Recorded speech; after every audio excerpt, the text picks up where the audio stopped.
Chapitre 278.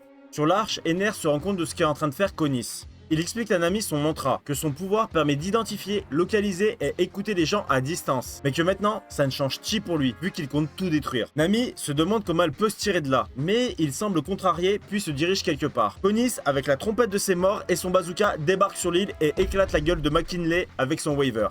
McKinley 0, Waver 2. Les gens s'écartent en panique et les bérets blancs s'approchent pour la capturer, mais elle les menace avec son bazooka. Alors que tout le monde la rejette et lui crache dessus, elle balance tout sur Ener, la destruction de l'île, etc. On la prend pour une folle, on lui crie dessus, il y a même un petit qui va lui jeter une pierre en pleine gueule. Et là, faisant fi du danger, elle balance sa rancœur en hurlant en pensant à son père. Pour moi, Ener n'est pas un dieu. Puis paniqués, les moutons craignant le châtiment divin partent se réfugier au loin. Mais il ne vient pas. La foule revient et ne comprend pas. Elle prend le temps d'expliquer ce qu'il s'est passé et qu'il faut fuir pour atteindre Cloud End.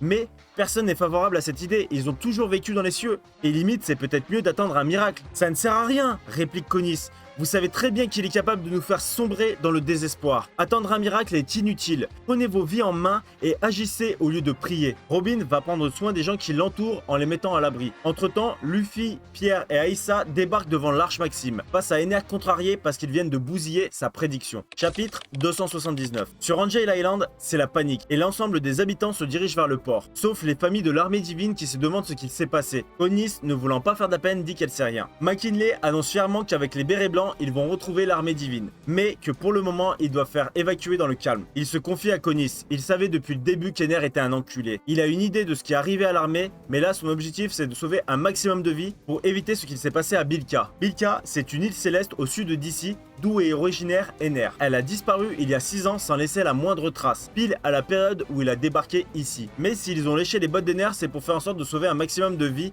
en allant dans son sens. Parce qu'il est surpuissant et son invincibilité fait de lui un dieu. McKinley est dégoûté d'avoir fait tout ça pour Chi. Puis Conis lui remonte le moral, s'en va en disant qu'elle va aider les pirates pour l'évacuation parce qu'ils ne connaissent pas la route de Cloud End. Devant la situation, les bérets blancs sont remontés à bloc pour sauver un max de vie. Sur l'arche, Ener dit à Luffy qu'il doit s'adresser à lui avec les égards d'un dieu. Mais il n'en voit point et lui demande ce qui lui permet de croire ça avant de se jeter sur l'arche pour l'attaquer. Il se rend compte que le pirate est un paramécia et lance une attaque foudroyante qui perfore une partie de la montagne. Mais Luffy est debout comme s'il ne s'était rien passé. Belle esquive, annonce Ener, avant d'envoyer Miraidon à l'attaque, qui touche Luffy de plein fouet mais...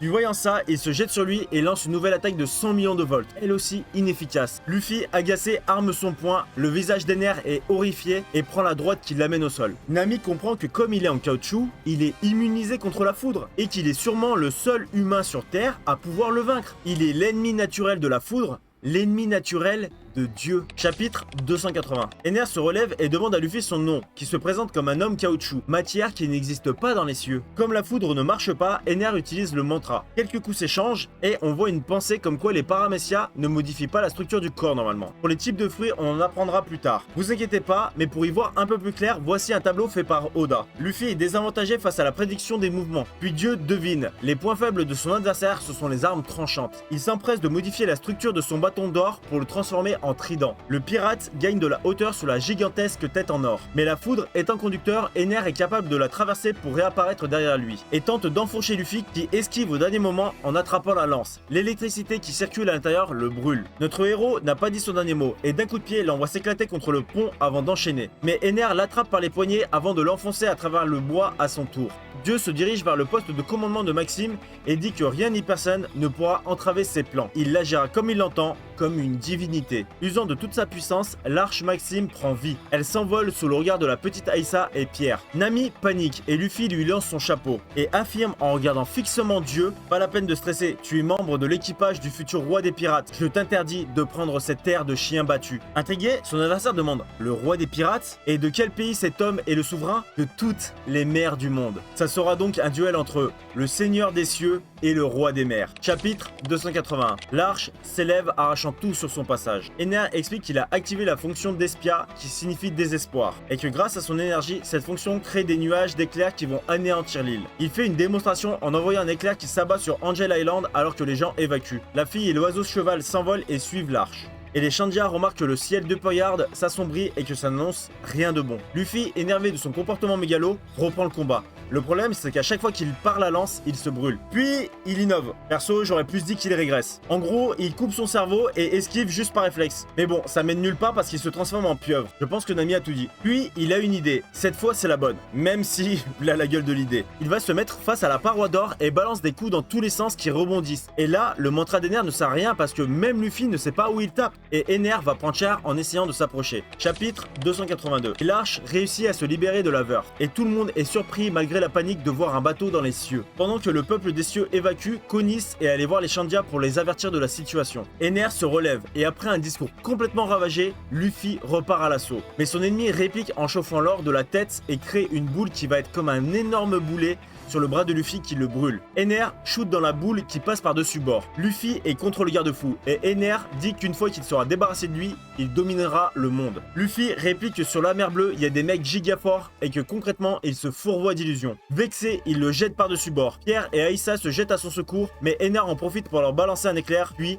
plus rien. Le désespoir de Nami fait vite place à la haine. En dessous, Konis retourne à toute berzingue sur Merry. Sur Maxime, Ener demande à Nami si elle aspire à quelque chose. Elle répond en tenant le chapeau de son capitaine. Oui, j'aspire à un avenir, mais que si elle part avec lui, ça serait comme si elle était seule au monde. Quel est l'intérêt de tout avoir si on peut chi partager? Partir avec lui, c'est tout abandonner. Et dans ces cas-là, elle préfère ne rien avoir. Arrivée sur Merry, Konis demande à Sue où sont passés Sanji et Usopp. Ils sont en train de monter sur l'arche. Chapitre 283. Petit flashback où Sanji paniqué réveille Usopp. Il est persuadé d'avoir vu Nami sur le bateau volant. Sanji, porté par la dalle ou l'amour de Nami, l'oblige à venir quitte à se sacrifier pour elle. Nami fait face à Ener qui lui annonce que deux rats se sont infiltrés sur le navire. Elle lui tient tête grâce aux esquives et au petit tour de passe-passe grâce au Thunderball. Pendant ce temps-là, Usopp et Sanji se séparent pour la retrouver. Pierre en PLS après avoir protégé la petite. Et Luffy se relève bien énervé après Ener pour sa troisième boule. Et compte bien lui casser la gueule. Il veut se rendre sur la tige parce qu'il sait où Maxime se dirige. Les Shandia, sous l'impulsion de l'ancien, décident eux aussi de partir, tandis que les habitants d'Angel Island se massent sur les bateaux. Ener en a marre et compte bien tuer Nami. À ce moment-là, il stoppe de la main une bille explosive lancée par Usopp. Chapitre 284. Il se rend compte que Sanji n'est pas là. Il panique, ferme la porte et se dit « Non,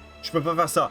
Et rouvre la porte en provoquant Dieu qui répond par un éclair. Usopp se retrouve à côté d'un ennemi et les deux commencent à s'engueuler pour savoir qui doit sauver l'autre. C'est nimp cet équipage. Sous les décharges qu'ils esquivent, notre duo remarque deux choses. 1. Qu'un câble permet d'alimenter le système et qu'Ener fait attention à ne pas l'endommager. Et 2. Le waiver de Nami. Le plan est simple. Pendant que la navigatrice récupère le scooter, Usopp gagne du temps avec le Usopp Spell. En gros, il décrit des actions qui sont horribles. Je cite, tu sens de longues aiguilles pénétrer profondément sous tes ongles. Bref, il y a 2-3 bulles comme ça et ça marche que sur Nami. Dieu commence à matraquer Usopp pendant qu'elle récupère le waiver et fonce. Tandis qu'il lui tend la main pour monter avec Nami, Ener bloque sa main. Sanji débarque et kick Usopp dans le waiver et les deux arrivent à s'enfuir en fonçant par-dessus bord. Pendant que notre cuistot reçoit une décharge électrique. Sanji est toujours debout face à lui, couvert de brûlures électriques. Et il s'adresse à Dieu, j'ai oublié de te dire quelque chose tout à l'heure. Mais avant ça, je tenais à te dire merci. Il tire une latte et finit par « J'avais justement besoin de feu. Que voulais-tu me dire? Ah oui, tu me le paieras cher. » Et s'évanouit au sol. L'instant d'après, le mécanisme du bateau a dératé. Ener comprend que si Sanji a mis du temps à venir, c'est parce qu'il a foutu le bordel dans la salle des machines et se précipite pour régler le problème. Puis, pointant le bout de son long nez, Usopp, qui s'était accroché avec son grappin, revient sur le pont. Nami a atterri saine et sauve sur un nuage en contrebas. Chapitre 285. Le mytho et le cuistot tombent de l'arche et atterrissent sur un nuage à côté de Nami. Ils captent qu'ils sont sur la couche d'Ilonabus au-dessus de la cité d'or et veulent se diriger vers le reste de l'équipage qui est toujours dans les ruines. Dans la salle des machines, Ener se rend compte du sbull qu'a foutu Sanji et a prévu des jets dial en cas de coup dur. En plus d'avoir étudié le mécanisme de ce bateau et de remettre en place les engrenages. Il est déterminé à détruire le pays. Plus bas, Luffy est guidé par Aissa qui pète un câble parce qu'il nique toutes les ruines avec la boule. Il se rend compte qu'à l'emplacement de tout à l'heure, il n'y a plus personne. La petite pense qu'ils sont sûrement en haut du Giant Jack, puis fond en larmes, en imaginant de voir son île rayée de la carte. Et tu sens que notre héros est concerné. Sur une des couches un peu plus en hauteur, Robin a regroupé les blessés. Puis il voit une fusée arriver. La fusée lui lance Aissa et Pierre durant un bref échange. L'idée globale, c'est d'empêcher Ener de récupérer la cloche d'or, doit être tout en haut de la tige. Et Luffy repart en sprint, bien décidé à prendre sa revanche. Juste après son départ, Nami arrive en waiver avec les deux autres. Après un court échange, Nami leur dit de foncer sur Merry et qu'elle va rejoindre Luffy. Sur Angel Island, les bérets blancs ont fort à faire. Il n'y a que la moitié de la population qui peut embarquer. Donc McKinley prend des décisions pour sauver tout le monde. Les gens ont interdiction de prendre des bagages et grâce à leur dial, ils vont créer des routes. Le ciel est de plus en plus menaçant et les Shandia se précipitent sur les bateaux. Konis, sur le Merry, se rend compte que la mer n'a jamais été aussi calme. Le calme avant la tempête. Comme si le monde se déchirait, Dieu a commencé son annihilation. Des dizaines et des dizaines d'éclairs s'abattent sur l'île, la réduisant elle et les personnes à néant, comme une fin du monde. Chapitre 286. Au portail du paradis, Amazon a eu galère et essaie de prendre tout le monde en photo. Mais tout le monde crie sur la vieille, casse-toi, l'île va être rasée. Et sur un ton beaucoup moins drôle, l'apocalypse est en route. Les habitants, les constructions, la terre disparaissent sous les déflagrations électriques. Chaque personne court dans l'espoir d'avoir une place sur une embarcation avec l'aide des bérets blancs. Pendant que Conis ferme les yeux et prie probablement un véritable dieu en silence, Luffy, à contrario, hurle en montant le long de la tige. Plus bas, alors que Nami s'élance à la poursuite de Luffy, Ganfor, Zoro et Wiper se réveillent. Le guerrier, stoïque devant le déferlement d'éclairs, repense à une scène contée par l'ancien du village. Flashback. Son aïeul, Kalgara, avait une raison supplémentaire de reprendre ses terres, et il avait un ami qui s'appelait Norland Montblanc. Il y a 400 ans, on voit son ancêtre qui chasse seul un équipage et détruit un galion à l'aide d'un boulet gigantesque. À Shai, en mer, on découvre un galion qui vient de Northblue, du royaume de Louvnil, commandé par l'amiral Montblanc Norland. Il vient de sauter dans Grand Line et de ramener un monstre marin pour nourrir ses hommes qui crevaient de faim. Chapitre 287. Alors qu'ils sont dans une tempête, Norland entend un son de cloche au loin. Sur les terres de Jaya, le peuple Shandia fait place à une malédiction qui tue les hommes et les récoltes. Le village est voué à disparaître et leur devin, avant de rendre l'âme dans un moment de folie, persuade le village qu'il faut sacrifier la plus belle fille pour apaiser les dieux. Et cette fille, c'est Mousse. Mickey Mouse, bon, voilà, bref. Seth, qui assistait à la cérémonie, s'enfuit quand on lui fait remarquer qu'il a aussi la marque maudite. Quant à Mousse, elle est honorée de servir de sacrifice si c'est pour sauver les autres et remercie sa mère. Seth, qui croise Kalgara, se confie les larmes aux yeux. Il espère un jour qu'il deviendra un grand guerrier comme lui. Sur une plage de Jaya, Norland et ses hommes débarquent et découvre la faune et la flore. Puis, après avoir vu Seth, l'amiral comprend qu'une partie de l'île est contaminée par la fièvre des bois. Sur le même hôtel sacrificiel où nos héros ont été amenés, Mousse est offerte en offrande au seigneur Kashi, l'ancêtre du gardien des cieux. Sous les yeux du village et la mère de Mousse en larmes, quelque chose tombe dans l'eau avant de surgir sur l'hôtel. C'est Norland qui vient de couper la tête du serpent. Les Shandia sont sidérés devant le divinicide qui a eu lieu devant eux. La haine et les insultes fusent sur Norland qui annonce que c'est fini, plus personne mourra. Chapitre 288. La peur et le désespoir font que le peuple Shandia rentre dans une sorte d'hystérie et veulent apaiser les dieux par les sacrifices de la fille et du blasphémateur. C'est Kalgara qui arrive sur l'autel pour cette tâche, mais Norland lui tient tête. Forcément, le choc de deux mondes est compliqué entre tradition et progrès. Kalgara envoie une dague à Mousse en lui disant « Sacrifie-toi, tu n'as pas honte de pleurer alors que tu as l'honneur d'offrir ta vie à un dieu. » Norland dégage la dague, mais dans le même temps, son adversaire le transperce de sa lance. Le guerrier lui crie dessus, rageant parce que cet individu vient de bafouer son peuple et ses croyances. L'explorateur se met à hurler comme quoi leurs croyances sont une insulte envers les gens qui parcourent les mers et donnent leur vie en quête de découverte et de progrès. Il offre de soigner le village et propose un deal. S'il les sauve, ils ne doivent plus se livrer à ce genre de rituel. Le chef du village, malgré les protestations, accepte les termes, mais gagne 16 hommes en otage qui sont mis en cage avec Mousse, qui se demande quel genre d'homme Norland est. On apprend que c'est un gars gentil, explorateur et botaniste qui adore se mêler de ce qui ne le regarde pas. Pendant que tout le monde rage contre le chef du village suite à sa décision, qui se justifie qu'il sait reconnaître des paroles pleines de sens, et ils n'ont plus rien à perdre. En sortant, Kalgara croise Seth qui est guéri et lui demande le sens du mot progrès. En forêt, Norland trouve un kona, un arbre qui permet de créer le remède. Au petit matin, un tremblement de terre se déclenche faisant croire aux Shandia que c'est la cause de la colère des dieux. Kalgara se précipite dans la forêt pour retrouver Norland. Il le retrouve bloqué entre deux blocs de terrain. Le guerrier se délecte de la scène, ricanant devant l'explorateur d'avoir été puni par les dieux, qui réplique s'ils sont juste capables de ça, c'est qu'ils puent la merde. Maintenant, vire ta sale gueule de là, je dois me dégager et me rendre au village. Vas-y, divertis-moi, conclut le Shandia. Chapitre 289. Norland se débat, mais rien à faire. Kalgara le regarde amusé en lui disant que quand la nuit tombera, la vie de ces hommes sera sacrifiée. Dans le village, un autre guerrier vient de succomber. La colère gagne les Shandia qui veulent des sacrifices maintenant, mais Seth se met devant la cage pour les retenir. À force d'efforts, la plaque qui enferme Norland bouge, mais ça change chi. Au village, leur approche et les hommes amènent l'équipage d'explorateurs sur l'autel sacrificiel pour les brûler vifs. Comme le jour décline, Kalgara explique que s'il est dans cette situation, c'est parce qu'il a défié les dieux. « De quoi avez-vous peur ?» réplique l'explorateur. « Un truc invisible qui ôte des vies ? Vos rituels sont stupides. » Une rafale de coups sera la réponse de Kalgara avant d'enchaîner sur le fait qu'il ne connaît rien parce que ça fait des siècles qu'ils vivent comme Meg. C'est pas parce que ça fait longtemps que tu fais de la merde que ça la justifie. Puis Norland continue. Peu importe les dieux, ils ne sont pas plus importants que les vies humaines. Vous préférez sacrifier une fille innocente que d'ouvrir les yeux. Kalgara, les yeux rouges de colère, rétorque que c'est sa fille et que ça lui fait pas rien et qu'ils ont toujours respecté les règles. Autour de l'autel sacrificiel, la cérémonie a commencé. Tu crois que c'est un concours de circonstances? Non, c'est la colère divine. Puis après avoir prononcé ces mots, la progéniture du seigneur Kashi arrive. Norland balance tout Toi qui es si malin, dis-moi si ton village va mourir d'une épidémie ou d'une malédiction. Il y a 60 ans, dans ma région, on a eu la même chose. 9 personnes sur 10 y sont restées. Maintenant, le taux est inférieur à 3%, grâce à des hommes qui ont donné leur vie pour le progrès. J'ai dans ma main droite la conine, l'ingrédient qui permet de créer l'antidote et de sauver ton village. Vos règles sont stupides, ce sont vos règles qui attirent le malheur. Kalgara repense aux paroles du chef disant qu'il sait reconnaître les paroles pleines de sens. Puis lance son arme dans le crâne du serpent se tenant au-dessus de lui et lui demande « Qu'est-ce que je viens de tuer ?» C'est un serpent faux. C'est un dieu, et tu qualifies la colère d'épidémie. Maintenant, dis-moi, si je te libère, sauveras-tu mon village? Les larmes aux yeux. Oui. Après une brève interlude, c'est le soulagement et la fête bat son plein au village, pendant que les hommes guérissent grâce au remède. Chapitre 290. Le flashback continue sur la cohabitation amicale entre les deux peuples. Kalgara et Norland sont devenus gigabros et pour les remercier, les Shandia les guident jusqu'à la Cité d'Or et leur offrent tout ce qu'ils peuvent embarquer à l'exception de la cloche et du poneglyphe qui y est associé. Mec, j'ai lâché des missiles sur mon micro depuis tout à l'heure. Il explique que leurs ancêtres sont morts pour la protéger et que l'or importe peu.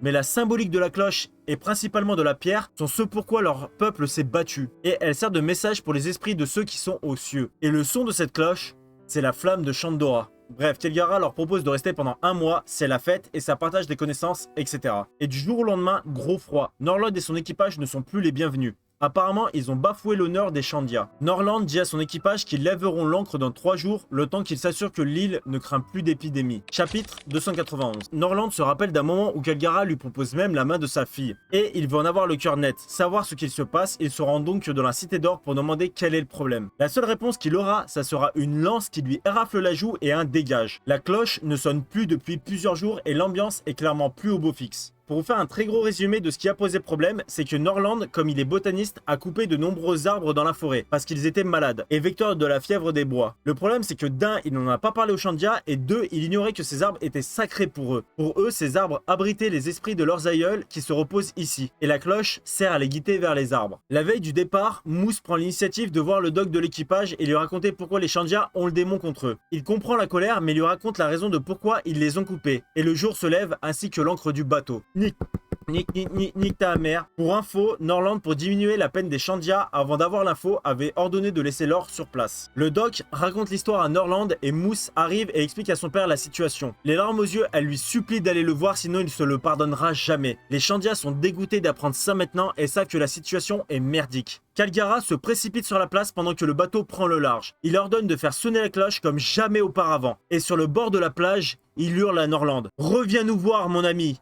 Je t'attendrai et nous ferons sonner la cloche pour que tu puisses nous retrouver. Et les deux se quittent dans les larmes de soulagement avec la promesse de se revoir. Chapitre 292. Norland adorait raconter ses aventures incroyables. C'était tellement improbable que les gens ne savaient pas s'il disait la vérité ou non. En rentrant de son expédition, après avoir découvert Jaya, il fait son rapport au roi qui veut absolument cet or. Mais souhaite faire ça avec ses soldats plutôt qu'avec des marins aguerris. Ils prennent la mer 5 ans après. Et vous savez maintenant à quel point Grand Line est dangereuse. L'expédition arrive sur Jaya, mais pas sans y avoir laissé des plumes. Forcément, Norland est traîné en disgrâce parce qu'il n'y a plus rien. 6 mois plus tard, il est amené devant l'échafaud et des faux témoignages par des gens qui ne faisaient pas partie de son équipage disaient qu'il mentait depuis le début. Les marins qui, eux, faisaient véritablement partie de son expédition ont été muselés et incapables de s'exprimer. Ses dernières pensées vont vers son ami alors qu'il se fait cracher dessus par la foule, qui le traite de menteur sous les yeux impuissants de ses camarades. En fait, ce qu'il s'est passé, c'est que 1 an avant leur arrivée, la partie de Jaya qui manque a été envoyée dans les airs via le Knock-Up Stream. Quand la cité a atterri, si on peut dire ça comme ça, sur l'île Céleste, la cloche d'or s'est détachée du reste et est restée en haut de la tige. Et les habitants de l'île Céleste ont entendu son tintement mélodieux. Sous l'impulsion du dieu de l'époque et l'avidité liée à l'averse, ils ont attaqué les Shandia qui ne comprenaient même pas ce qui venait de se passer. Kalgara, en furie, combattu de toutes ses forces pour protéger et honorer ses ancêtres, mais aussi pour tenir sa promesse et guider son ami pour les rejoindre. Chapitre 293. Retour un peu plus tôt où l'on voit Viper, enfant, qui, après avoir entendu le discours de l'ancien, lui demande comment on est proche des cieux, est-ce que je peux tenir la promesse de Kalgara en faisant sonner la cloche? Peut-être que Norland l'entendra. Peut-être bien, répond l'ancien. Le paradis n'est pas loin d'ici. Nous sommes retour dans le présent où Viper est toujours stoïque devant la scène apocalyptique. Ener est déchaîné et détruit tout ce qu'il peut pendant que McKinley essaye de sauver ce qui peut l'être. Les Shandia sont passés à quelques minutes de l'extermination. La folie destructrice d'Ener est telle qu'il y a un trou dans la mer Blanche et les gens qui sont sur la mer inférieure voient des gens en tomber. Viper apprend où se situe la cloche d'or. Luffy et Nami sont partis à sa recherche et botter le cul d'Ener. Chapitre 294. Ener atteint le sommet du Giant Jack avec son arche et commence à chercher la cloche. Mais il aperçoit Luffy qui fonce droit sur lui. Pour l'arrêter, il balance un éclair qui fracasse le haut de la tige. La partie brisée tombe en direction de l'équipage et Luffy est projeté dans le vide. Wiper est déterminé à monter mais il n'en a plus la force. Luffy quant à lui s'est rattrapé à la végétation. Ener, amusé, lui dit qu'il va lui montrer quelque chose puis disparaît. Nami débarque avec le Waver. Au loin, on voit une gigantesque boule de nuages noirs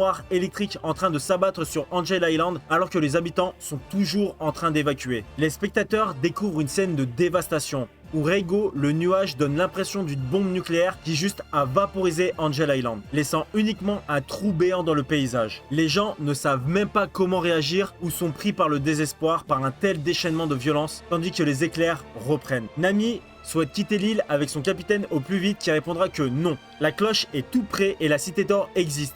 Il faut prouver à Cricket que c'est vrai et que c'est pas un mensonge. Et pour ça, faut faire sonner la cloche, autrement le vieux passera le reste de sa vie à plonger et rien ni personne l'en empêchera. Chapitre 295. Le nom du chapitre, c'est le haricot géant. Perso, j'aurais pu se proposer YOLO, vous allez comprendre pourquoi. Luffy, par 2 fois, est sur le point d'atteindre le Maxime, mais il est repoussé par Ener, qui annonce qu'une fois la cloche trouvée, il va balancer un deuxième Raigo beaucoup plus puissant et rayer l'île de la carte. Les habitants qui ont pris la mer sont bloqués à la porte qui permet de quitter la zone parce qu'elle a été détruite. Et la mer se trouve autour d'eux. C'est qu'une question de temps, avant la mort, ils sont tous condamnés. Finalement, Ener finit par trouver la cloche et met sa menace à exécution. Un Raigo d'une toute autre ampleur se découvre dans le ciel. Entre-temps, l'équipage resté dans les ruines en contrebas reçoivent un message inscrit sur une feuille. Il leur demande de couper le haricot géant pour qu'il tombe à l'ouest. Alors que tout le monde attend la mort, voici le plan proposé par Luffy et Nami. L'idée, c'est de faire tomber le Giant Jack en direction du bateau pour s'en servir comme d'une rampe qu'ils vont prendre en Waver. YOLO. Raigo continue sa descente et tout le monde se demande quoi faire. Mais Zoro, lui, n'hésite pas et fonce sur la tige empoignant son katana. Chapitre 296.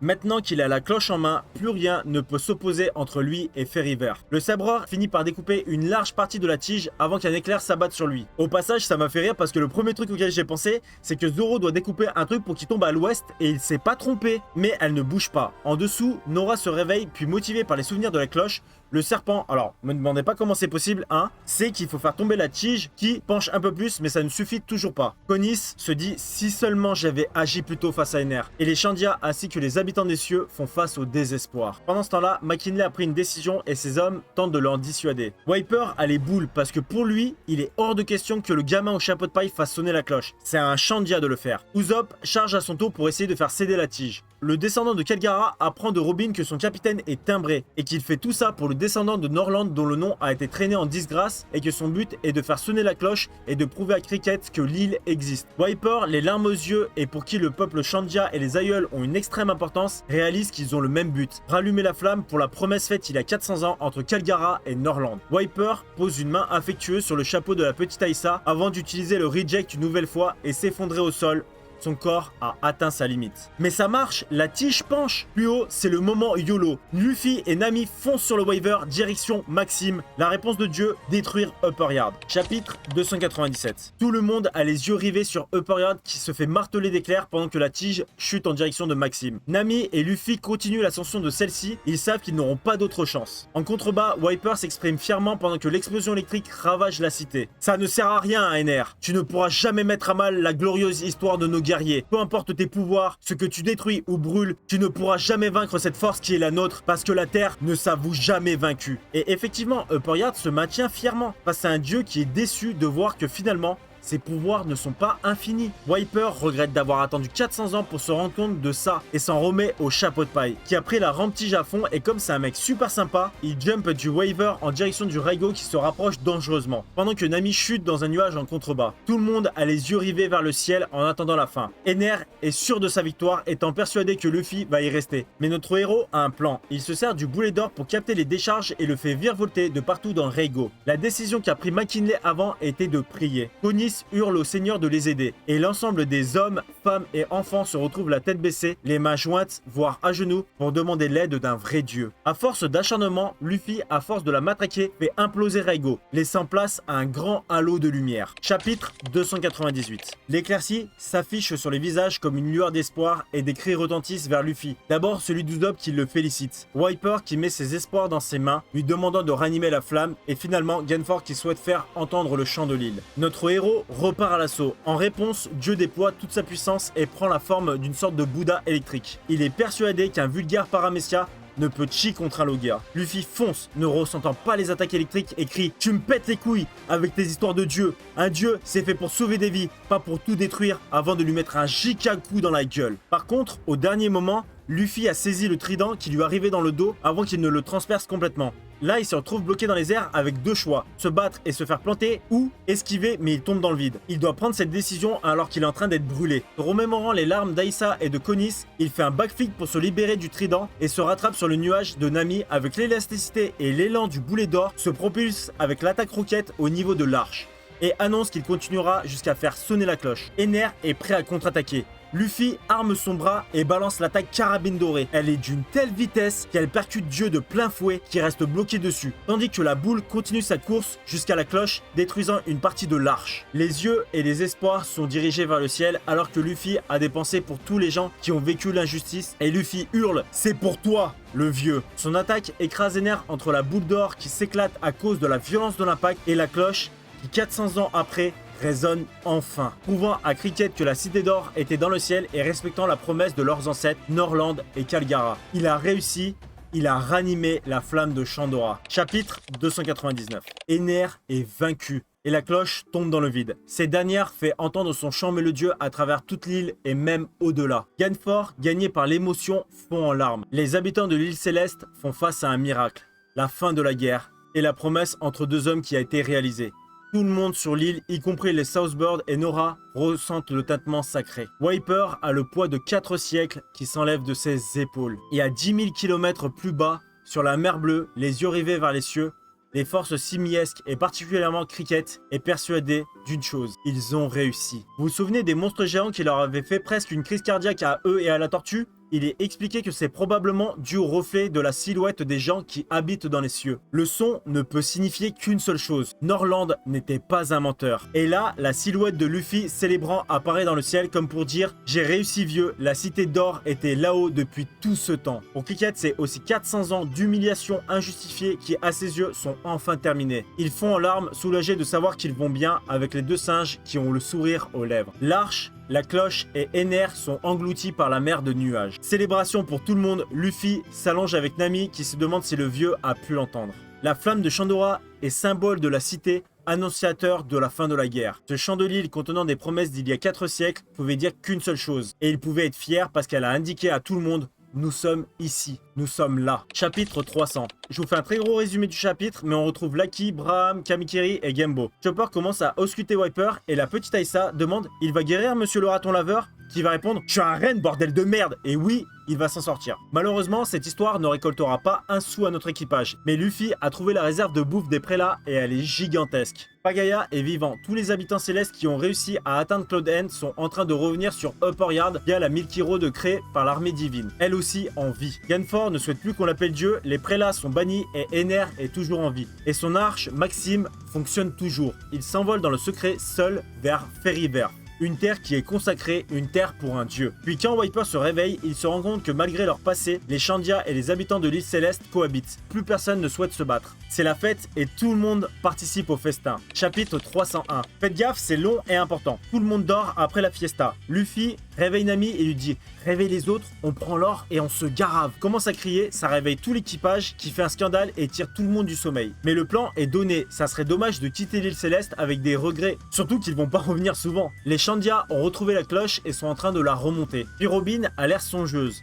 en pensant aux poneglyphes, se disant qu'elle pensait pouvoir les oublier. Les Shandia se mettent au travail pour la faire sortir de son emplacement, mais les bras manquent. Les voyant en difficulté, les habitants des cieux viennent filer la main. Usopp fait du marchandage proposant des élastiques, des feuilles et du métal et arrive à récolter une montagne de dials. Et il va en profiter pour faire tourner son atelier à plein régime, renforcer son lance-pierre et le bâton de Nami. Entre temps, Zoro s'entraîne, Robin est parti dans son coin et le reste de l'équipage est en exploration dans Nora, où le serpent pour récolter tout l'or et les objets précieux qu'il trouve. À force de travail, les habitants du ciel et les Shandia ont réussi à ramener la cloche sur la terre ferme. Ils voient le poneglyphe et demandent au chef du village ce qu'elle raconte. Il explique que parfois il vaut mieux ignorer certaines choses et qu'ils doivent se contenter de garder la bouche scellée et la vérité à l'esprit. Robin continue son discours par « Nous sommes ceux qui écrivent l'histoire » tandis que résonne le grand clocher. Le choc pour le vieux qui se demande comment elle peut connaître ses paroles. Elle répond que c'était sur l'une des ruines de la cité alors qu'elle se positionne devant la stèle.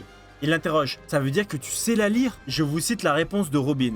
Cette stèle indique l'emplacement de l'arme antique qui porte le nom de Poséidon. Les gens sont interrogatifs, pourquoi le poneglyphe parlerait de ça? Dans les pensées de l'archéologue, c'est la déception. Une autre arme, ce n'est pas ce qu'elle voulait savoir. Un Shandia l'interpelle et lui dit « Regarde là, c'est pas la même écriture. Là, pour elle, la surprise est totale. » Je vous cite ce qu'il y a écrit. « Ma route m'a conduit ici et je porterai ce texte jusqu'au bout du monde. » Signé Gol D. Roger, pirate. Imaginez les questions qui se bousculent dans sa tête. Comment ça se fait que le roi des pirates est bienvenu ici? Et surtout, comment ça se fait qu'il connaisse cette langue? Ce que confirmera Genfor, qui le connaissait, il est bienvenu ici car il était un jeune pirate de la mer Bleue. Robin réalise qu'il existe deux types de poneglyphes. Il y a ceux qui contiennent des informations et les autres qui indiquent l'emplacement des premiers. Donc là, elle est tombée sur celle qui donne des infos. Puis, elle semble troublée. En réponse au message de Roger, elle se dit: non, ça ne peut pas. Et si le Rio Poneglyph était? L'archéologue s'adresse au chef du village et lui explique que la stèle a parfaitement joué son rôle. Car en reliant entre tous les poneglyphes informatifs du monde, on pourra apprendre à coup sûr l'histoire oubliée. Et c'est qu'une fois que tout sera mis bout à bout que le texte du Rio Poneglyph apparaîtra. Et elle pense que le seigneur des pirates est allé jusqu'au bout. L'ancien fond là en se disant que le message a été transmis, alors ils n'ont plus besoin de se battre pour le protéger. Maintenant, pour Robin, c'est à son tour de porter les textes en assemblant tout ce qu'elle sait déjà,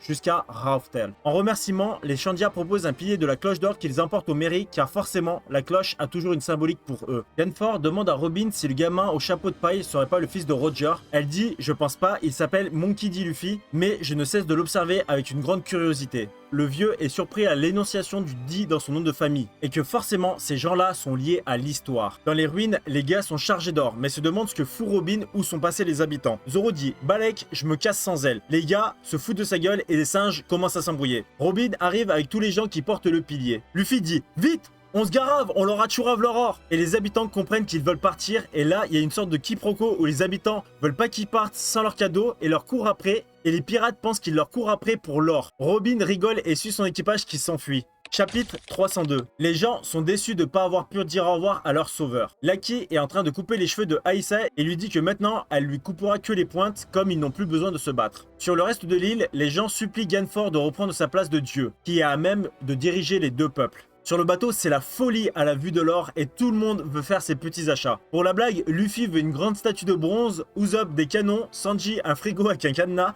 et Chopper des livres sur la médecine. Pour Chopper, je vais le lire en même temps parce que sinon, c'est Bé libre, île de blé. Voilà, regardez sa gueule, ça me termine. Et Zoro, juste de la colle. Il y a que les deux filles qui disent rien. Bref, Konis, son père et Sue accompagnent notre équipage jusqu'à Cloud End.